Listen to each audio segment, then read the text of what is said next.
그래서 이거에 대한 독립성에 대한 얘기가 나오죠. 앞에 얘기했는데 나는 추가적으로 그래서 왜 독립인지에 대해서 설명을 좀 더 하고 있습니다.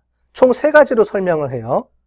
그래서 expectation과 disconformation은 독립적이다라는 얘기를 하면서 첫 번째가 상품의 평가는 이제 주관적으로 이루어진다라는 내용을 하면서 주관적인 평가하고 별도, 그러니까 expectation하고 그러니까 뭐냐면 disconformation하고는 종속돼서 부딪히는 게 아니고 expectation 따로 자기가 주관적으로 평가하고 disconformation 자체도 별도로 따로 자기가 주관적으로 평가가 이루어지는 거지 종속돼서 이루어지는 게 아니다라는 얘기를 하는 거예요. 이 사람의 주장입니다. 제 주장이 아니고요. 그 다음에 시점이 틀려요. 그러면서 무슨 얘기를 하냐면 뒤에 여기 보면 나오죠. 그래서 시점이 틀리면 어떤 문제가 발생하는지 왜 독립적이냐를 2가지로 설명합니다. 첫 번째가 제품 사용 기간이 길어지면 내가 옛날에 가졌던 익스펙테이션 자체가 희미해져 버린다는 거예요. 희석이 돼버리죠. 익숙해지잖아요. 상품이 이제. 그러면서 옛날에 가졌던 기대가 내가 이걸 살 때 어떤 기대를 갖고 있었지? 이게 좀 희미해져 버린다는 얘기예요. 그러면서 뭐죠? 디스컨포메이션 자체가 독립적으로 바뀔 수 있다라는 얘기를 하는 거예요. 또 한 가지가 시간적으로 익스펙테이션보다 앞에 기대보다는 뭐예요? 그러니까 노출 이후에 상품이 된 노출 이후에 하기 때문에 포스트 익스포즈에 더 이쪽 금방이니까 시간의 관점에서 보면 처음에 내가 사거나 이 상품에 노출되기 전에 옛날에 생각했던 익스펙테이션이 보다는 상품하고 근접한 포스트 익스포즈에 대한 얘기죠. 그죠? 그랬을 때 자기가 생각했던 기대와 아웃풋이 더 밀접하게 연관이 되기 때문에 결국 뭐예요? 아웃풋 쪽에 더 가깝다는 얘기죠. 시간적으로 봤을 때도. 익스펙테이션은 워낙 시간적 갭에서 차이가 머리에 있으니까 아웃풋 쪽에 더 가깝게 반응을 할 거다라는 얘기를 하는 거예요. 그러니까 익스펙테이션하고 분리하는 얘기를 자꾸 하는 겁니다. 익스펙테이션하고 왜 분리가 돼야 되느냐, 분리할 수 있느냐, 왜 독립적이냐를 얘기를 설명을 3가지로 듣고 하는 거예요. 그 다음에 필링에 대한 얘기도 이렇게 하면서 얘기를 합니다. 필링은 사람들이 이제 여기에 맞춘다는 거죠. 그래서 디스컨포메이션 이거는 어시뮬레이션하고 비슷합니다. 사람들이 그러니까 알고는 있어요. 잘못 샀구나. 알고는 있는데 감정적으로는 잘 샀을 거야. 자기 당위성, 합리성을 발휘할 수 있다는 거죠. 어쨌든 그런 이유들 때문에 얘가 독립적이다라고 본다라는 얘기를 쭉 하고 있습니다. 이 가정 자체는 저도 잘 이렇게 좀 이렇게 와닿지는 않더라고요. 근데 어쨌든 그런 식으로 설명을 쭉 하고 있습니다. 그래서 요약을 해서 보시면 첫 번째는 서브젝티브하게 나오더라. 서브젝티브한 관점이다. 객관적이 아니기 때문에 따로, 그러니까 얘 따로 이렇게 분리할 수가 있다라는 얘기를 하고 있습니다. 그 다음에 관계가 별 의미가 없다. 꼭 필요하지는 않더라. 그러니까 익스펙테이션과 디스컨포메이션 사이에 그 밀접한 연관관계를 볼 필요는 없더라. 꼭. 없다는 건 아닙니다. 이 사람이 얘기하는 것도 얘랑은 무조건 틀려. 아니야. 라는 게 아니고요. 굳이 꼭 이렇게 볼 필요는 없더라라고 보는 거예요. 그러니까 앞에 있는 3가지 이론들을 전면적으로 부정하는 건 아니고요. 이렇게 꼭 걔를 연결해서 볼 필요는 없더라. 그러니까 독립적일 수도 있다. 이렇게 놓고 보는 겁니다. 그래서 독립적으로 봅시다.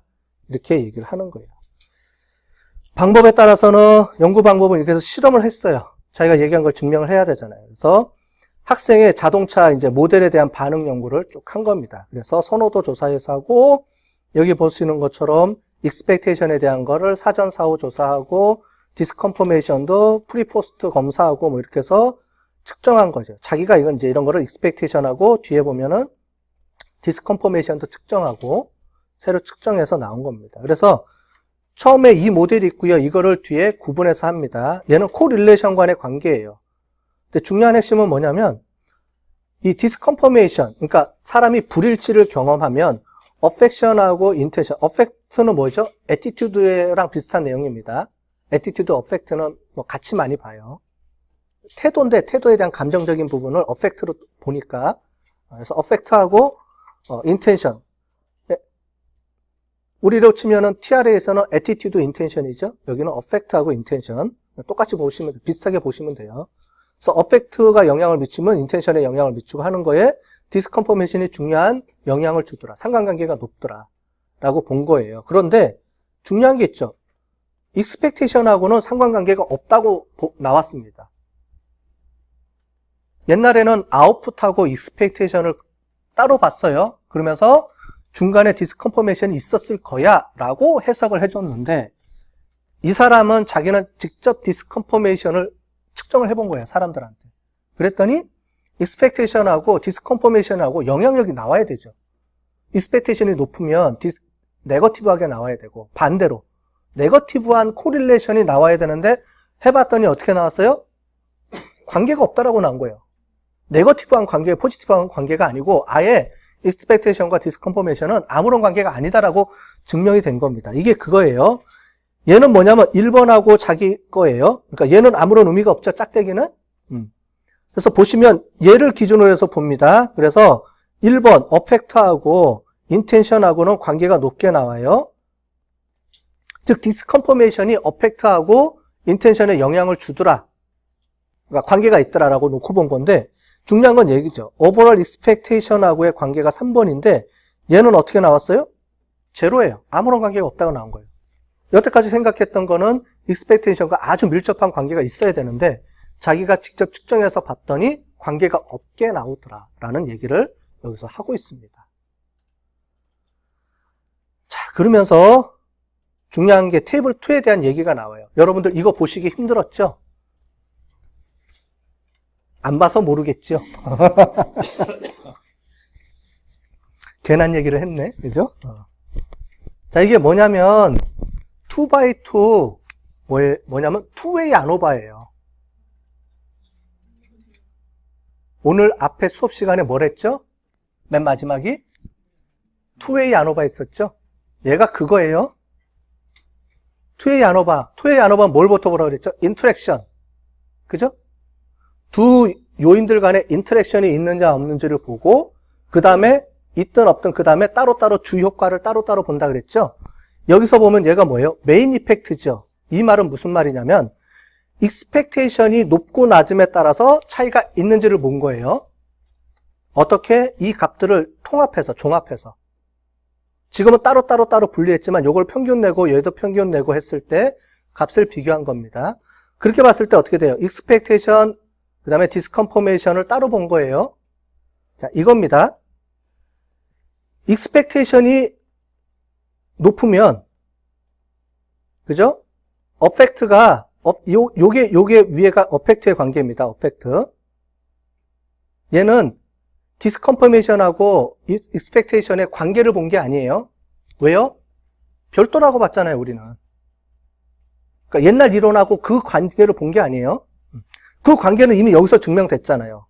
여기서 익스펙테이션하고 디스컨포메이션은 별도다. 이미 구분을 해버렸잖아요.